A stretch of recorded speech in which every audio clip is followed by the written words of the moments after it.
Bonjour. Allons ensemble au moment de dévotion d'aujourd'hui. Celui qui n'aime pas n'a pas connu Dieu, car Dieu est amour. 1 Jean 4:8. Sans aucun doute, l'un des plus grands cadeaux que Dieu nous accorde est le don de l'amour.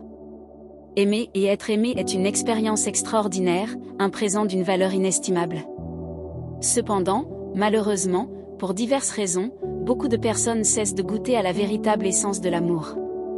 Je reconnais qu'il existe de nombreux obstacles pouvant empêcher l'amour de fleurir dans notre cœur.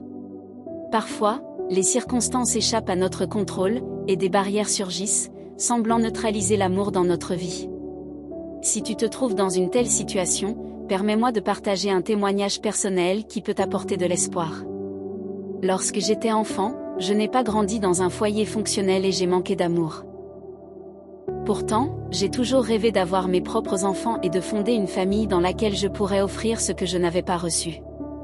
J'imaginais ce que cela pouvait être d'être père, mais rien ne se compare à la joie véritable que j'ai connue en réalisant ce rêve en accueillant mes enfants Joao Pedro et Isabella, qui sont les couronnes de notre famille. Je partage cela pour souligner l'importance d'aimer et de manifester cet amour.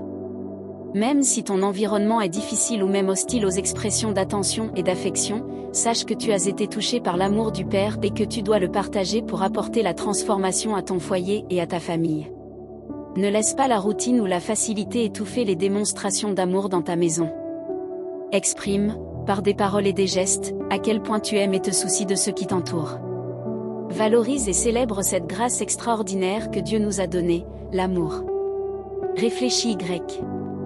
Et la phrase du jour dit: même si l'on t'a blessé, comprends que tu es né pour aimer intensément.